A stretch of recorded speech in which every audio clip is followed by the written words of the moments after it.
안녕하세요. 머리 씹는 의사 이선영입니다. 지금 이 영상을 클릭하신 분들은 이미 수술을 한번 했는데 결과에 불만족스러운 부분이 있다거나 혹은 수술을 앞두고 있는데 혹시라도 결과가 조금 떨어질까봐 걱정이 되시는 분들이겠죠. 아니면 그냥 제 팬이거나 결과가 만족스럽지 않은 경우는 여러 가지가 있겠지만 결과가 만족스럽지 않은 부분들은 여러 가지가 있겠지만 오늘은 그 중에서도 밀도가 부족한 부분에 대해서 얘기를 해보도록 하겠습니다. 밀도가 부족한 경우는 크게 한 4가지 정도로 나눠서 생각을 해볼 수 있을 것 같아요. 첫 번째, 생착률 자체가 낮은 경우. 의료진의 기술 자체가 부족해서 생착률이 떨어지는 경우도 있고, 아니면 초반에 관리를 잘 못해서 심은 모발이 빠지거나 염증이 생겨서 생착률이 떨어지는 경우도 있고요. 아니면 특별히 짚히는 원인이 없는데 다른 사람보다 생착률이 조금 낮은 경우도 있죠. 이렇게 생착률이 떨어졌을 때는 이식을 하고 나서 내가 술을 먹고 막 어디 부딪혀서 이렇게 빠졌다, 이런 경우가 아닌 이상, 그러니까 내가 주의사항을 그래도 잘 지켰다, 이런 경우에는 대부분 AS를 해주는 병원들이 많을 거예요.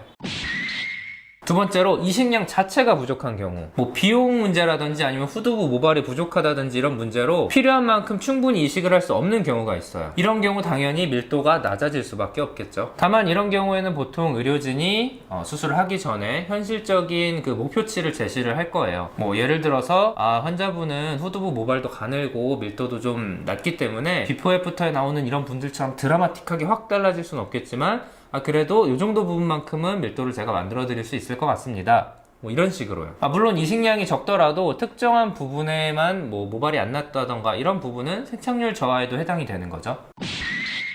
세 번째, 이식부 주변으로 탈모가 더 진행된 경우. 간혹 그런 분들이 있어요. 예를 들어서 M자 탈모로 이식을 했는데 심고 나니까 결과가 너무 마음에 드는 거예요. 그래서 나 약 안 먹어도 되지 않을까 하는 생각에 수술 결과와 별개로 약을 끊으시는 분들이 있어요. 한 2년쯤 뒤에 저한테 오셔가지고 이게 잘 난 것 같은데 여기 안쪽에 조금만 AS 해주세요, 이런 분들이 간혹 있거든요. 이식을 한다고 해서 탈모가 진행되던 게 저절로 멈추지는 않아요. 물론 이식모는 탈모 영향을 적게 받기 때문에 크게 걱정 안 하셔도 되지만 이식모 주변부의 모발들이 이식을 한다고 해서 잘 버틴다, 이런 건 아니기 때문에 탈모약 복용도 계속 잘 해주셔야 돼요. 이 경우는 원칙적으로 따지면 AS가 아니죠. 심은 부위가 아니니까. 다만 이런 필요한 경우에는 추가적으로 이식을 좀 해볼 수는 있겠죠.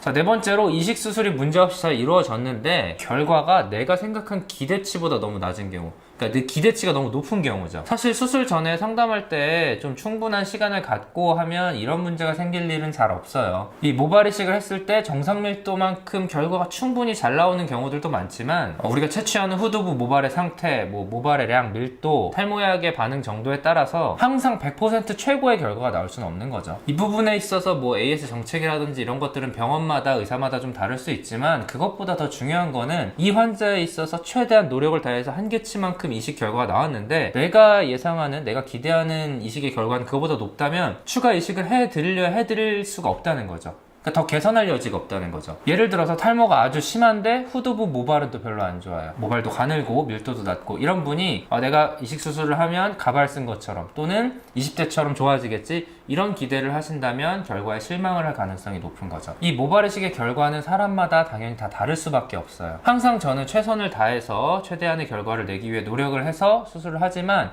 환자마다 여러 가지 상황이나 조건들이 다 다르기 때문에 모든 분들에게 항상 최고의 결과, 100점짜리 결과, 이런 걸 기대하시라고 말씀드리면 그거는 거짓말이겠죠. 이런 실망하는 상황을 피하기 위해서는 이식 전에 충분한 상담을 통해서 나의 현재 상태와 예상 가능한 결과치를 파악을 한 다음에 수술을 결정해야 하고, 수술한 다음에는 주의사항도 잘 지켜주시고 수술 후 관리에도 노력을 같이 해주셔야 가장 최선의 결과를 기대해 볼 수 있습니다. 영상 시청해 주셔서 감사합니다.